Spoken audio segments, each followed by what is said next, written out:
Scripted nga ba ito? Yan yung pag-usapan natin. Ha? Kasi ang sinasabi ng mga DDS, drama lang yan. Ha?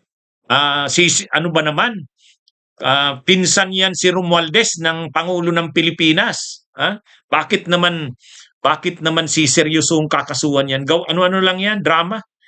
Wala naman, sa bandang huli, wala namang mangyayari dyan. Ha? Yun ang sinasabi ng mga DDS. Inaano na naman nila. Ha? Inaano naman nila ito. Sa totoo lang, itong mga DDS na ito, wala nang makitang mabuti. Ha? Wala nang makitang mabuti sa ginagawa ng gobyerno. Hindi, sa totoo lang, itong mga DDS na to. Pag hindi kinasuhan si Romualdez, bakit daw hindi kinakasuhan si Romualdez? Di ba? Ha? Nung hindi kinakasuhan si Romualdez, pinoprotektahan daw si Romualdez. Oh.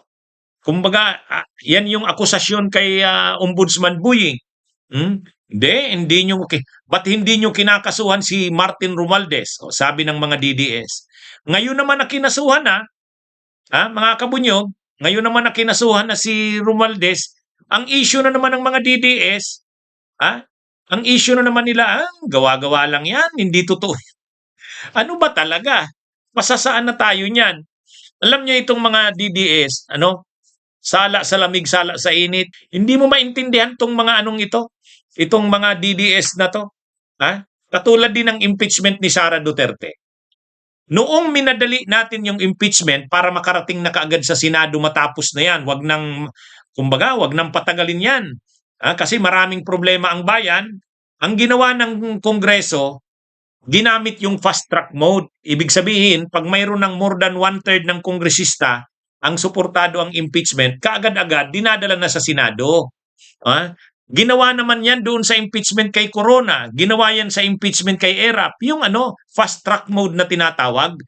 Kapag mayroon ng more than 1/3 ng kongresista, articles of impeachment na yan. Tapos diretsyo na kaagad sa Senado. Wala nang hearing sa Kamara.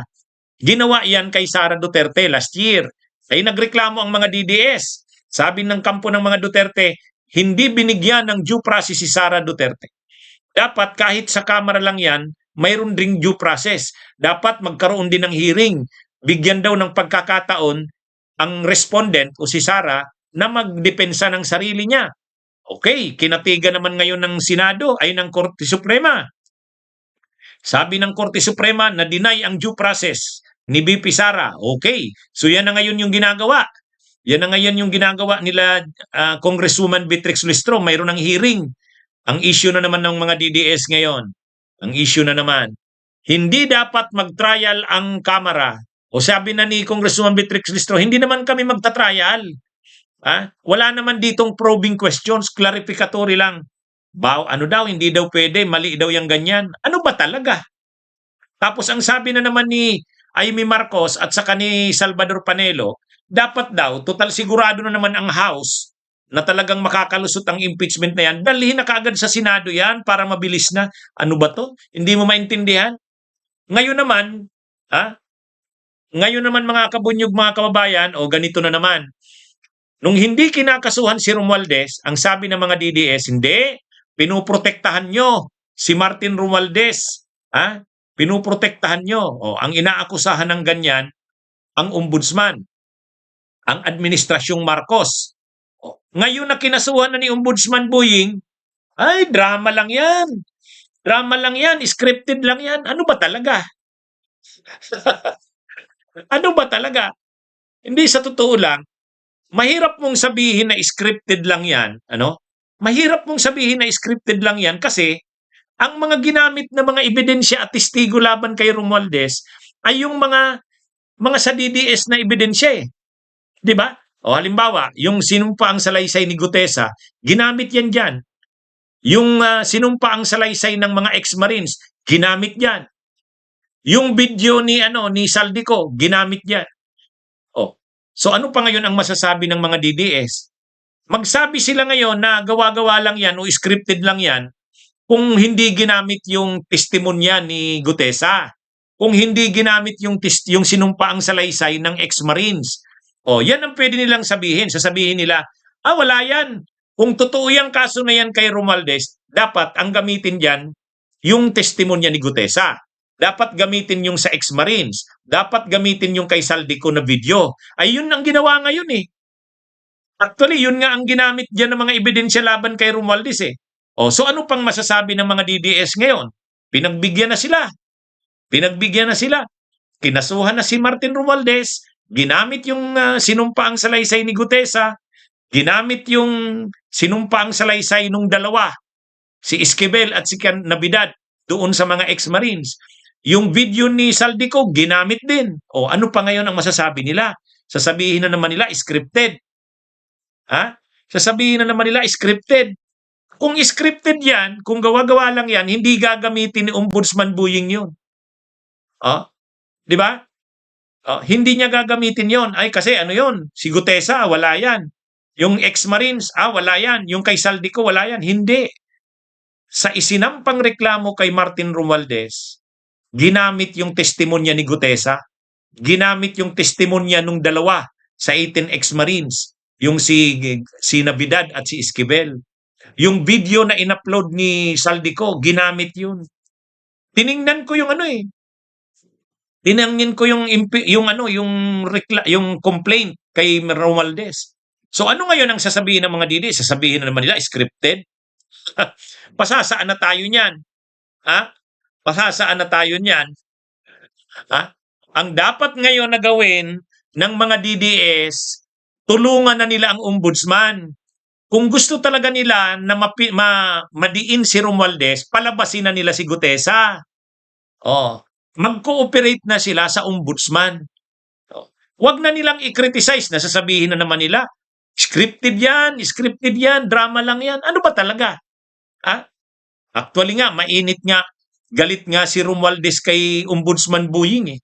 Kasi parang hindi pinahalagahan ni Ombudsman Buying yung brad nila, fraternity brad sila eh. Tapos gusto nga ni Ombudsman ni Romualdez mag-inhibit si Ombudsman Buying. Ayaw ni Buying Rimulya. Sabi niya, ba't ako mag-inhibit? Trabaho ko ito bilang ombudsman. Ito'y constitutional duty ko. Bakit ko niya? Kaya itong mga DDS, kung paulit-ulit nilang sinasabi na mastermind si Romualdez, tulungan na nila si Ombudsman Buying dyan. Kung mayroon pa silang dagdag na mga ebidensya, testigo, ibigay na nila kay Martin Romualdez, ay kay Ombudsman Buying Rimulya. Si Gutesa, palabasin na nila. Di ba? Kaya mga kabunyog, mga kababayan, dapat itong mga DDS na to, komentaryo na naman sila ng komentaryo. Nung hindi kinakasuhan si Romualdez, ang sabi nila, pinoprotekta. Ngayong kinasuhan na, scripted na naman. Ano ba yan? Saan na? Ang gawin ninyo, total, ginamit na ni Ombudsman Buying, inattach yung testimonya ni Gutesa, kay Mike Defensor, kay Baligod, palabasin nyo na si Gutesa. Para mas maging matibay. Pangalawa, yung mga ex-Marines, anuhan nyo na, i-ready nyo na. Para pag nagpatawag ng hearing ang Sandigan Bayan, ready yung mga testigo ninyo. Pangatlo, pauwiin nyo na si Saldico. Di ba? Para makatestigo laban kay Martin Romualdez. Kasi ginamit ni Ombudsman Buying yung video eh. Ang problema, paano yun? Video lang yun. Hindi naman sinumpa ang salaysay yun. K-questionin sigurado yun ng mga kalaban.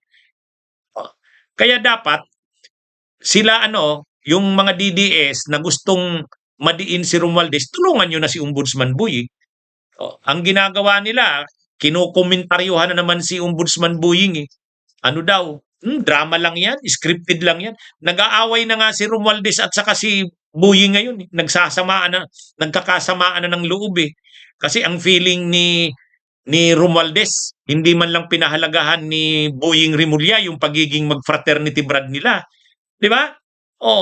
Pinapa-inhibit nga ni Buying ni Romualdez si Buying. Ayaw naman ni Buying Rimulya. Sabi niya, trabaho ko yan bilang ombudsman, ba't ako mag-i-inhibit? Kaya seryoso ito mga kabunyog. Seryoso ito, sa totoo lang. Ito na namang mga DDS ang hindi dyan naniniwala. Bunyog! Halikan na kasama ka, Bunyog. Kapag buklod ay may pag-asa, Luzon, Visayas, Mindanao, isa ang pananaw. Sa bagong Pilipinas ang bunyog isisigaw. Bunyog, bunyog.